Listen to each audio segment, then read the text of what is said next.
ಓಂ ಶ್ರೀ ಗುರು ಬಸವಲಿಂಗಾಯನ್ಮ. ಈ 31ರಂದು ಗದಗಿನಲ್ಲಿ ನಡೆಯುವ ಬಸವಾದಿ ಶರಣರ ಹಿಂದೂ ಸಮಾವೇಶದ ನಾವು ವಿರೋಧವಾಗಿ ಇದ್ದೇವೆ.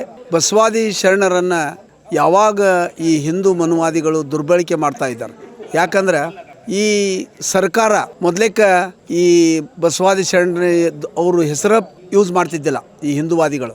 ಈಗ ಏನಾಗೈತೆ ಅಂದ್ರೆ ಸರ್ಕಾರ ಯಾವಾಗ ಬಸವಣ್ಣ ಸಾಂಸ್ಕೃತಿಕ ನಾಯಕ ಅಂತೇಳಿ ಯಾವಾಗ ಘೋಷಣೆ ಮಾಡಿದ್ರು ಅವತ್ತಿನಿಂದ ಈ ಮನುವಾದಿಗಳು ಬಸವಣ್ಣ ನಿಂತು ಬಿದ್ದರು. ಬಸವಣ್ಣನ ಹೆಂಗೆ ದುರುಪಯೋಗ ಮಾಡ್ಕೋಬೇಕು ಅನ್ನುವಂಥದ್ದನ್ನು ಅವರು ನಮ್ಮವ್ರನ್ನೇ ನಮ್ಮ ವಿರುದ್ಧ ಎತ್ತಿ ಕಟ್ಟಿ ನಮ್ಮವರಿಂದನೇ ನಮ್ಮ ವಿರುದ್ಧವಾಗಿ ಈ ವಚನಗಳನ್ನು ತಿರುಚುವಂಥ ಕೆಲಸ ಮತ್ತು ಅನೇಕ ಈಗಾಗಲೇ ವಚನ ದರ್ಶನ ಅನ್ನುವಂಥ ಪುಸ್ತಕವನ್ನು ಈ ಮನುವಾದಿಗಳು ಬಿಡುಗಡೆ ಮಾಡಿದರು. ಎಂದವರು ಬಸವಣ್ಣನ ಹೆಸರು ಹೇಳ್ತಾ ಇದ್ದಿಲ್ಲ. ಈಗ ಸದ್ಯ ಅವರು ಈ ಪ್ರಚಲಿತವಾದ ಬಸವಣ್ಣನ ವಿಚಾರಗಳು, ಬಸವಣ್ಣನ ವಚನಗಳು ಹೆಂಗೆ ಈ ಜಗತ್ತಿಗೆ ಪರಿಚಯ ಆಗ್ತಾ ಇದ್ದು ಅನ್ನುವಂಥದ್ದನ್ನು ಗುರ್ತು ಮಾಡಿಕೊಂಡು ಈ ವಚನಗಳನ್ನು ನಾವು ಹೆಂಗೆ ದುರುಪಯೋಗ ಮಾಡಿಕೊಳ್ಳುವಂಥದ್ದನ್ನು ಅವರು ಉಪಯೋಗ ಮಾಡಿಕೊಂಡು ನಮ್ಮ ವಿರುದ್ಧನ ನಮ್ಮವ್ರನ್ನೇ ನಮ್ಮ ವಿರುದ್ಧ ಕಟ್ಟಿಕೊಂಡು ಈಗ ನಮ್ಮ ಒಂದು ಚಳವಳಿಯಲ್ಲಿ ಧುಮುಕ್ತಾ ಇದ್ದಾರೆ.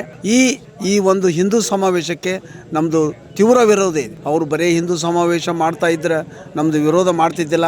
ಅವರು ಸಲ ಈ ಹಿಂದೂ ಸಮಾವೇಶ ಮಾಡ್ಯಾರ. ಬಟ್ ಈ ಸಲ ಏನು ಮಾಡತ್ತಾರ, ಅವರು ಈ ಬಸವಣ್ಣನ ಹೆಸರನ್ನು ಹೇಳ್ಕೊಂಡು ಈ ವಚನಗಳನ್ನು ತಿರುಚುವಂಥ ಮತ್ತು ಈ ಹಿಂದೂ ಸಮಾವೇಶವನ್ನು ಬಸವಣ್ಣ ಹೆಸರಲ್ಲೇ ಮಾಡ್ತಾ ಇದ್ದಾರೆ. ಇದಕ್ಕೆ ನಮ್ಮ ಪ್ರತಿಭಟನೆ ಇದೆ. ಇದಕ್ಕೆ ನಾವು ಮೂಲಭೂತವಾದಿಗಳಿಗೆ ತಕ್ಕ ಉತ್ತರ ಕೊಟ್ಟು ಇದನ್ನು ನಮ್ಮ ತೀವ್ರ ವಿರೋಧವನ್ನು ನಾವು ಪ್ರತಿರೋಧವನ್ನು ಮಾಡ್ತೀವಿ ಅನ್ನುವಂಥದ್ದನ್ನು ಹೇಳಿಕೆಯೊಂದಿಗೆ ನನ್ನ ಮಾತಿಗೆ ವಿರಾಮ ಹೇಳುತ್ತೇನೆ. ಶರಣಾರ್ಥಿಗಳು.